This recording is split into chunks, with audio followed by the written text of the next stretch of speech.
Hola amigos, bienvenidos a una nueva entrega de la entrevista en el Venezolano TV. Estamos transmitiendo desde el GSB Business Hub de la ciudad de Madrid.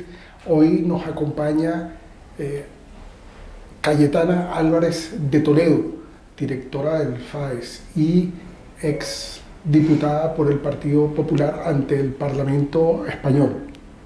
¿Estoy bien? Casi. ¿Qué me faltó? Fui directora de FAES hasta hace un mes. Sigo siendo patrona de la fundación y tengo muy buena relación con ellos. Y ahorita estás y ahora soy portavoz de una asociación cívica que se llama Libres e Iguales, que lo que intenta hacer es promover y defender los valores constitucionales, los valores democráticos, de la libertad, de la igualdad, que son los que configuran la España democrática, moderna y constitucional. Y además está excelente para yo hacerte una pregunta de apertura. El presidente Zapatero y el presidente Samper dicen que los problemas de los venezolanos se tienen que resolver entre los venezolanos, por aquello de la autodeterminación de los pueblos. Yo que he estudiado un poquito del asunto, entiendo que la autodeterminación de los pueblos se da entre ciudadanos iguales. A mí me da la impresión de que los ciudadanos en Venezuela no son iguales, hay unos ciudadanos que son más iguales que otros. Hay evidentemente opresión en Venezuela, tal como lo demuestra el caso de Leopoldo López, por sacar el más conspicuo. Y uno dice, bueno, ¿cómo es que estos señores que fueron presidentes de países importantes no ven que en Venezuela no hay espacio para la autodeterminación? A ver, yo creo que has tocado varios temas importantes, ¿no? Sobre el debate actual sobre el futuro de Venezuela y que va más allá de Venezuela, sino que es un asunto que nos afecta a todos los demócratas del mundo, ¿no? Yo siempre digo que la defensa de la democracia no tiene fronteras, que no existen fronteras morales. Yo como demócrata me importa tener democracia en mi país, pero me importa también que haya democracia en Venezuela. Y considerar que lo que es bueno para nosotros no necesariamente sea bueno para los demás, me parece un signo de condescendencia, incluso rayana, en el racismo. A veces Europa ha incurrido en esas conductas, de decir, nosotros tenemos libertad, tenemos Estado de Derecho, tenemos democracia, en Latinoamérica hay países que no lo tienen, pero bueno, en el fondo, ¿qué más da? No nos metamos ahí, permitamos que en esos países no se den condiciones que nosotros sí exigiríamos para nosotros. Por lo tanto, el punto de partida de mi actitud y mi posición política sobre Venezuela es que yo quiero para los venezolanos lo mismo que quiero para mí. Es decir, insisto, derechos humanos, democracia, Estado de Derecho, libertad individual, igualdad ante la ley. ¿Eso se da hoy en Venezuela, sí o no? La respuesta es rotundamente no. Venezuela es hoy una dictadura.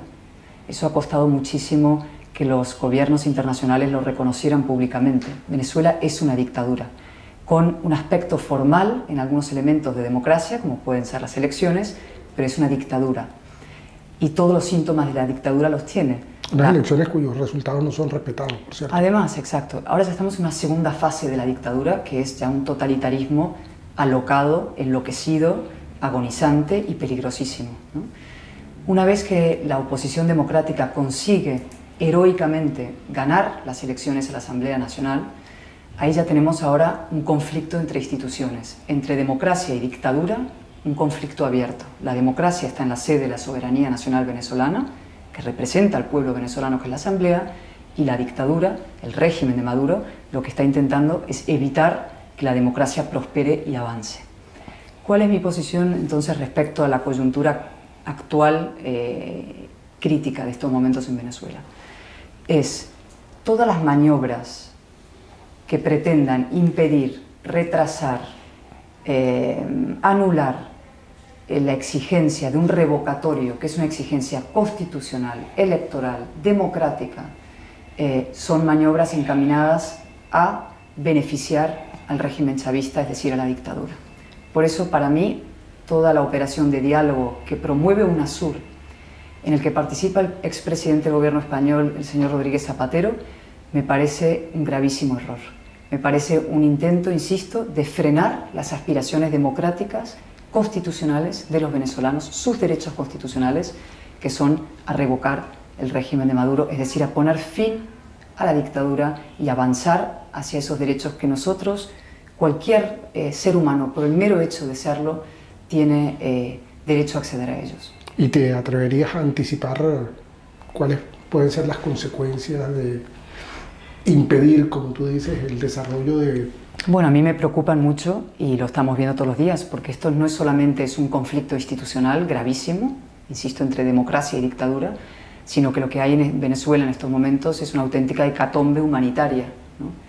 Hay, digamos, un desabastecimiento en hospitales que alcanza el 80, incluso el 90%, hay escasez en los supermercados con colas que empiezan a las 3 de la mañana y no acaban hasta las 6 de la tarde, hay racionamiento, o sea, hay el caldo de cultivo de un estallido social gravísimo. Con lo cual, frente al argumento de los cínicos y los condescendientes de que mejor no cambiar nada por el bien de la estabilidad, es decir, mantengamos al régimen por lo menos hasta 2018, porque cualquier cambio de régimen provocaría inestabilidad, yo digo, eso es mentira. Lo que provoca inestabilidad, caos social, estallido social posible, crisis humanitaria, es la perpetuidad, la permanencia del régimen que ahora está en el poder. Y lo que sí traerá la estabilidad, la paz social, la reconciliación entre venezolanos, el fin de la crisis humanitaria, es que por fin haya ahí legítimamente escuchado la voz del pueblo venezolano, de la Asamblea Nacional y de unas nuevas elecciones que revoquen a Maduro. Una apertura hacia la democracia, que todo el mundo está buscando.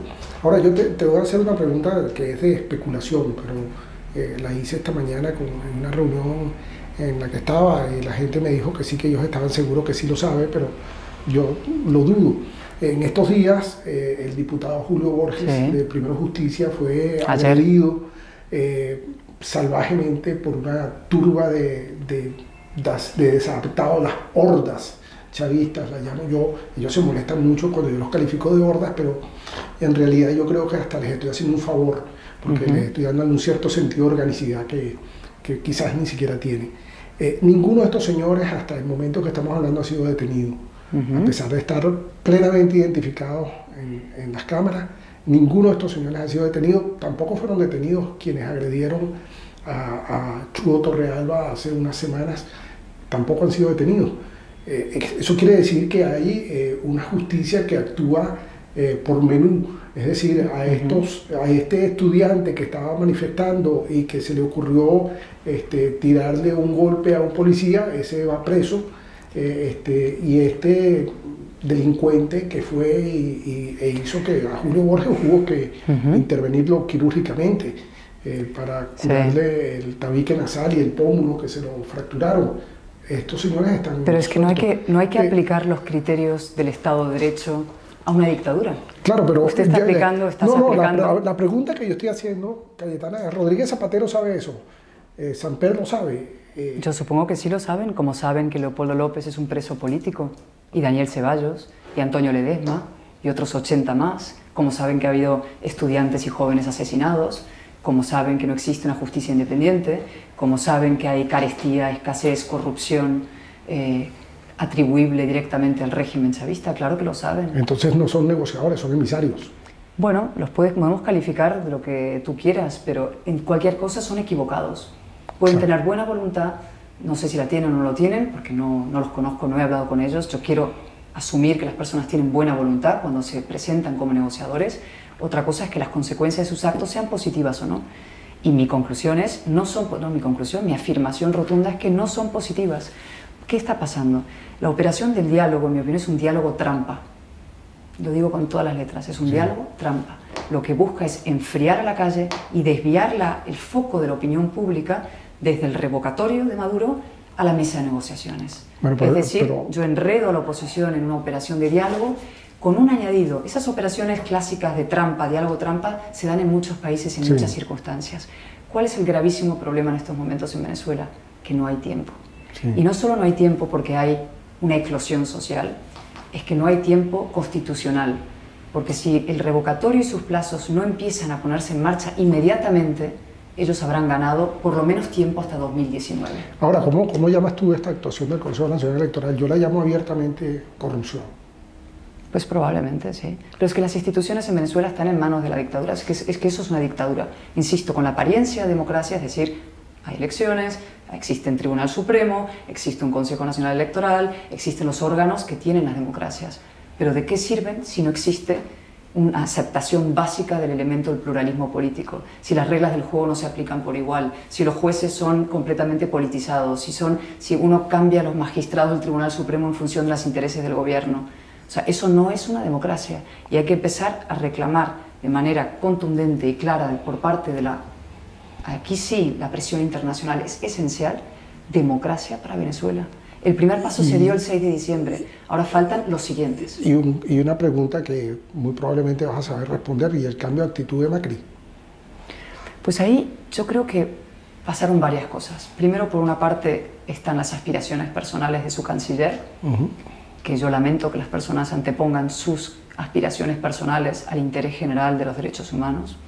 Y segundo, probablemente que cuando empezó la maniobra del diálogo, como la palabra diálogo es una palabra tan bonita, mágica, como paz, la gente le da miedo enfrentarse a la palabra diálogo y decir eso no es un diálogo, eso es una trampa. Y cuando de pronto hubo un momento de confusión en el que todo el mundo parecía apuntarse al diálogo, pues los países que están alrededor, pues si hay que apuntarse, nos apuntamos al diálogo, ¿no? ¿Quién ha mantenido una posición firme, clara, democráticamente impecable y que requiere nuestro apoyo? Digo nuestro, los gobiernos democráticos, los demócratas del mundo, es el señor Almagro.